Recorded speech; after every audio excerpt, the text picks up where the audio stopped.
Leo Vance's world was a symphony of polished marble and whispered deference.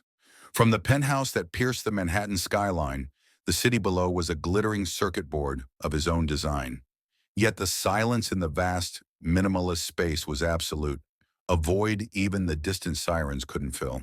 He stood before a floor-to-ceiling window, a crystal tumbler of 30-year-old Macallie in his hand, tasting nothing. His assistant, Charles, cleared his throat softly from the doorway. "The car's ready, sir." The charity gala at the Metropolitan Leo didn't turn. "Remind me which one this is, Charles." "The Hope for the Unseen, sir. Your foundation is the primary benefactor." A wry, almost imperceptible smile touched Leo's lips. The unseen. He funded their hope from a distance of 50 stories, a transaction logged on a spreadsheet. He was the king of the scene, the acknowledged, the powerful. But tonight, the gilded cage felt particularly stifling. He had everything, and it meant precisely nothing. The memory unbidden surfaced, a sun-drenched beach in Thailand, a laugh that rivaled the ocean's roar, and a necklace, a simple piece of polished sea glass on a silver chain, pressed into a grateful hand. For luck, he'd said, a lifetime ago, when he was a different man. "Sir?" Charles prompted. Leo drained his glass, the whiskey afire that failed to warm him. "Let's go and be seen, Charles." The descent in the private elevator was swift. His limousine, a silent black leviathan, idled at the curb.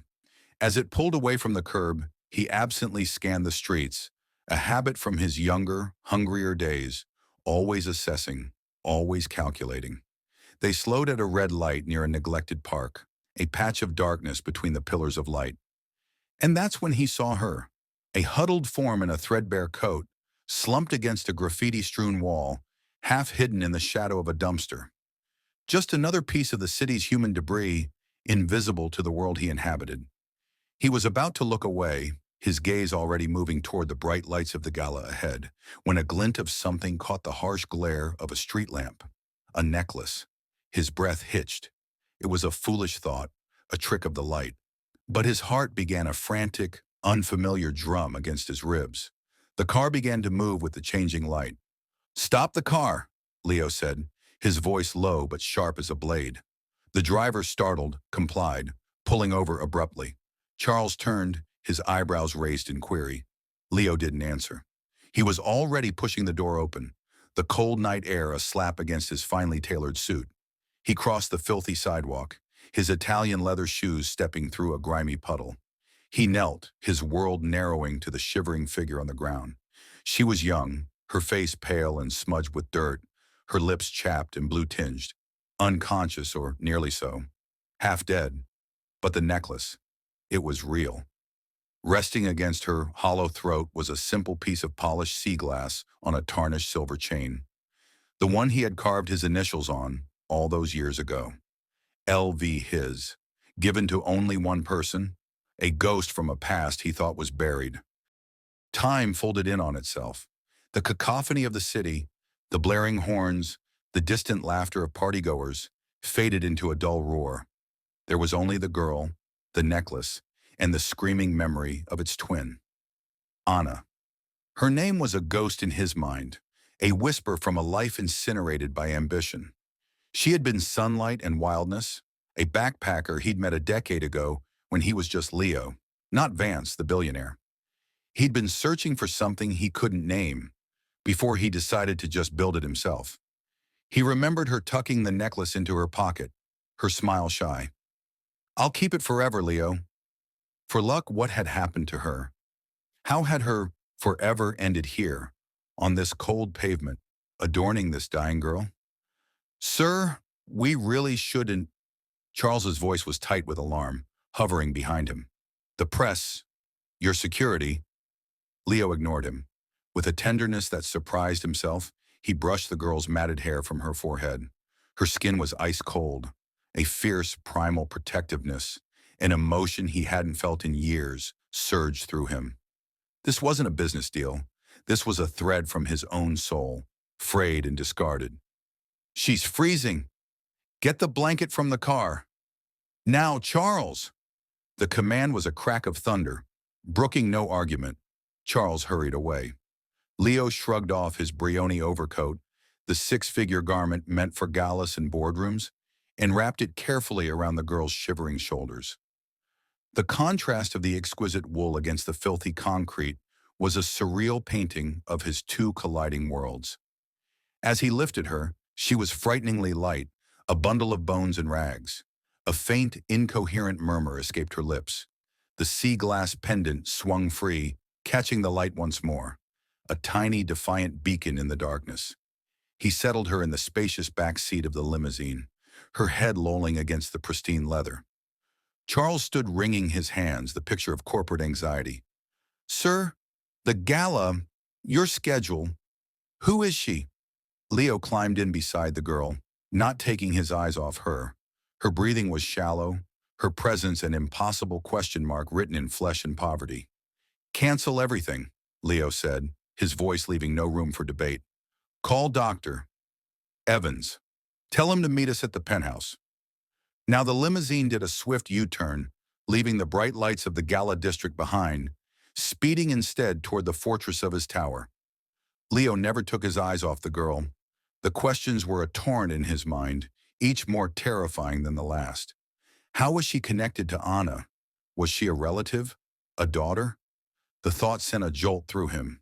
He reached out, his fingers hesitating for a moment before they gently closed around the sea glass pendant. It was cold. It was real. This was no coincidence. This was a reckoning. He had spent a decade building an empire, constructing walls between his past and his present, and in a single moment, a ghost had walked right through them, carrying a piece of his forgotten self. The penthouse, a temple of sterile order, was suddenly a hospital room. Dr. Evans, a discreet and expensive private physician, worked under the cool, clinical light of the guest suite, his movements efficient and unnervingly quiet. Leo stood by the window, his arms crossed, watching the city he commanded, but feeling utterly powerless. "Hypothermia, severe dehydration, malnutrition," Evans listed, his tone neutral. "There are signs of prolonged exposure, some minor abrasions but no serious physical trauma. The greatest danger was the cold." "You found her just in time," Leo's jaw tightened. "And the necklace?" Evans glanced up, puzzled. "It's just costume jewelry, mister. Vance, I can have it removed." "No," Leo said, the words sharper than intended. "Leave it." Evans finished his examination, administering fluids and vitamins through an IV. "She's stable. Sleep is the best medicine now. She'll likely be out for quite some time. I'll return in the morning." When the doctor left, the silence returned, thicker now, filled with the soft sound of the girl's measured breathing. Leo pulled an armchair close to the bed and sat, studying her.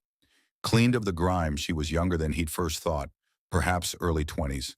Her face, though pale and gaunt, had a delicate structure, high cheekbones, and a stubborn set to her jaw, even in repose. "Who are you?" The question hammered against his skull. He leaned closer, and a faint scent cut through the sterile smell of antiseptic. A whisper of something earthy and familiar. Lemongrass. And beneath it, the faint, unmistakable smell of the sea. It was the same scent that had clung to Anna's skin after she'd helped the local women prepare meals in that beachside village. A scent from a lifetime ago. It was on the stranger's clothes, woven into her hair. His phone buzzed incessantly on the bedside table. Charles, no doubt, with a dozen crises that now seemed laughably trivial. He ignored it. The empire could wait. The markets could crash for all he cared. This mystery, this connection to the one part of his life that had felt genuinely real, demanded his full attention. He thought of Anna's laughter, her fierce independence. She had never wanted his money, even when he had so little of it. She'd wanted adventures, stories. What story had led to this? The girl stirred, a small frown creasing her forehead. Her hand twitched, and her fingers fluttered unconsciously to the sea glass pendant, clutching it as if it were a lifeline. A lifeline he had thrown into the ocean a decade ago. Leo reached into his pocket and pulled out his wallet. Tucked behind a black American Express card was a faded photograph, its edges soft with wear. Him and Anna, tanned and grinning, with a backdrop of turquoise water. She was wearing the necklace. He looked from the photo to the girl in the bed. The resemblance wasn't obvious, but it was there, in the shape of the eyes, the curve of the brow. A relative, then? A sister? A niece? He leaned back in the chair, the photograph held tight in his hand. The gilded cage no longer felt silent. It was filled with the ghost of lemongrass and the echo of waves, and for the first time in years, Leo Vance had a purpose that his billions could not buy. Dawn painted the skyline in hues of rose and gold, but Leo hadn't slept. He'd spent the night in the armchair, caught between watching the girl and drowning in the past. The photograph was a warm weight in his hand, a portal to a self he'd methodically erased. The girl's sleep was no longer peaceful. She began to toss, her head moving fitfully on the pillow. Whispers, fragmented and desperate, escaped her lips. "No, please." Leo leaned forward, his heart thudding. "The water, too dark," she murmured, her voice a dry rasp. He poured a glass of water from the carafe on the bedside table, his movements hesitant. The girl, she still hadn't given a name, slept again, exhaustion claiming her. Leo left her, his mind a war room of strategy. He couldn't just ask her. She was a fortress of fear. He needed intelligence. He needed to know who he was dealing with before he even knew what the battle was. In his study, a room of dark wood and silent screens, he became the billionaire again. He pressed a button on his intercom. "Charles, my office." Now Charles appeared moments later, his expression a carefully neutral mask, though concern flickered in his eyes. "Sir, I've rescheduled your morning appointments. The media inquiries about your absence from the gala are manageable." "Forget the gala," Leo said, steepling his fingers. "I have a different priority." He slid the digital photograph of the sea glass necklace across the vast desk. Charles peered at it, perplexed.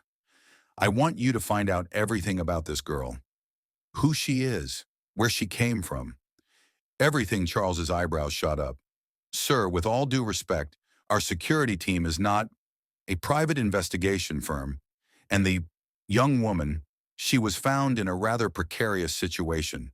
Involving ourselves could lead to complications." "Complications are my specialty, Charles," Leo said, his voice dropping to a dangerous calm. "And she is not a situation. She is connected to someone from my past. Someone important." He opened a secure server on his monitor. "I'm authorizing a blank check. Use our internal security. Hire the best external firm if you have to. I want facial recognition run against every database we have access to. Scour social media, immigration records, missing persons reports. I want to know where she slept, what she ate, and who she spoke to for the past 6 months. But I want it done quietly, utterly discreet. The walls have ears, and I want this to be a ghost." Charles paled slightly at the scope of the request and the clear intensity behind it. Leo was usually ruthless, but coldly logical. This was personal. This was an obsession. "Understood, sir," Charles said, his professional demeanor snapping back into place. "I'll mobilize the team immediately." "And Charles," Leo added as his assistant turned to leave, "the necklace. It's the key. It's one of a kind. I made it myself. Trace its journey. Find out how it got from Anna's possession to that girl's neck alone again." Leo stared at the photograph on his screen. The order was given. The machine was in motion. His empire, a network of power and information built for profit, was now being weaponized for a single, personal mission. He thought of the girl's terrified eyes, the whispers of dark water in a forbidden box. He was plunging into her darkness, armed with light he could command with a phone call. But a cold dread settled in his stomach. What if the truth he was hunting was a monster he couldn't control with money or influence? What if the darkness had been waiting for him all along? For the first time, the penthouse's state-of-the-art security system felt less like a shield and more like a cage. He was the one who had brought the mystery inside, and he had no idea what it would do when it woke up. The machinery of Leo's wealth worked with terrifying efficiency. Within hours, reports began to filter into his secure server, pieces of a puzzle assembling themselves on his screen. Her name was Alara Moss, age 22, orphaned, no fixed address. The digital footprint was scant, a ghost in the modern world. She'd fallen off the grid months ago. The first solid lead came from facial recognition, a grainy still from a security camera at a bus depot in a coastal town in Maine 3 weeks prior. She was buying a ticket, her head down, shoulders hunched against an unseen cold. The necklace was visible, tucked inside her collar, but the sea glass caught the light just enough for the algorithm to flag it. Maine. Cold, dark water. The whispers from her nightmare echoed in his mind. The next report was a bank statement from a closed account. A single, sizable deposit a year ago from a shell corporation, followed by a series of rapid, smaller withdrawals until it was drained. The shell corporation was a dead end, a maze of paperwork that led nowhere. But it was a thread. Someone had paid her. The most chilling report was the last. A scanned police report from a small Maine town, a burglary at a dockside storage facility, the unit rented to an A. Jones. The report was cursory, deemed low priority. Nothing of significant value was listed as stolen, just some personal effects. The responding officer had scribbled a note. Renter seemed unusually agitated, mentioned a box being tampered with. A box. Leo's blood ran cold. The box. Don't open. It wasn't a nightmare. It was a memory. He stood and walked to the guest room door, pushing it open silently. Alara was awake. She was sitting up in bed staring out at the skyline, the untouched tray of food beside her. She looked less terrified now, just impossibly weary, her fingers still absently tracing the sea glass pendant. She turned as he entered, her gaze wary but clear. "Ilara," he said softly. She flinched at the sound of her name, her eyes widening. How do you know that?" "I needed to know if you were in trouble," he said, staying in the doorway, not wanting to crowd her. "The necklace. It belonged to a friend of mine." "Anna. What happened to her, Alara?" Tears welled in her eyes again, but she didn't look away. The grief was a living thing in the room. "She's gone," she whispered, the words barely audible. "How?" Leo pressed, his heart a hammer. "What happened in Maine?" The name of the state was the key. Her composure shattered. "You can't know about that," she cried, pulling her knees to her chest. "He said if I ever talked, he said he'd know." "Who?" Leo asked, taking a step into the room, his voice urgent. "Who said that, Alara? Who is he?" But she was retreating back into her shell, shaking her head violently, consumed by a fear that was greater than her grief. "You don't understand. He has eyes everywhere. He knew about the box. He knew what Anna found." "I have eyes everywhere too, Alara," Leo said, the words coming out harder than he intended. He gestured to the world beyond the window, to the empire at his command. "Whoever he is, he's not stronger than me. Let me help you." She looked at him then, truly looked at him, not as a stranger, but as Leo Vance, the billionaire. And for a fleeting second, he saw a flicker of something dangerous in her eyes. Not hope, not gratitude. It was pity. "You can't," she whispered, her voice filled with a terrible certainty. "You have no idea what you're trying to step into. He's a shadow, and shadows can't be bought." Her pity was a colder shock than any fear or anger could have been. It suggested a scale of danger that his money and power couldn't measure. It suggested he was already out of his depth. "Try me," Leo challenged, his pride stung. He moved closer to the bed, his presence filling the room. "Tell me what Anna found. Tell me about the box." Ilara hugged her knees tighter, a fortress of bone and fear. She looked from his determined face to the impossible luxury surrounding her, as if weighing the devil she didn't know against the one she did. "It was research," she began, her voice so low he had to strain to hear. "Marine biology." She was passionate about it. She was my cousin. The only family I had left a cousin. The connection snapped into place, the resemblance explained, the grief shared. She was working off the books for a man, a powerful man. He funded her dives, her equipment. He wanted her to find something specific in a deep water trench. She thought it was for a corporation, an energy company, or something. Alara took a shaky breath. She found it. But it wasn't what he said. It was a wreck, an old, unregistered wreck. And she brought a small lockbox up from it. "What was inside?" Leo asked, his mind racing, imagining corporate espionage, industrial secrets. "I don't know. She never showed me. She just said it was bad." that it was proof of something terrible. She said the man, her benefactor, wasn't who he claimed to be. She got scared. She mailed the necklace to me for safekeeping, a silly secret between us since we were kids. She told me to hide, that she was going to confront him, to get more money to disappear. Ilara's voice broke. That was the last time I heard from her. The story was unfolding, a dark thriller Leo had inadvertently stepped into. The police report mentioned a burglary. At her storage unit, Ilara nodded, fresh tears falling. That's where she hid the box. They trashed the place. They knew she'd sent something to me. They started watching me. A man approached me. He was calm, polite. He said if I just gave him what Anna had sent me, I could walk away. He knew about the necklace. He knew things only Anna would know. I got scared. I ran. I've been running ever since she looked up at him, her eyes pleading. Don't you see? He found her. He found her storage unit. He found me in a nowhere town in Maine. He'll find me here. This, she gestured at the opulent room. This just makes you a bigger target. Leo stood still, the pieces clicking into a horrifying picture. Anna had stumbled upon a secret someone would kill for. This wasn't about a poor girl and a piece of jewelry.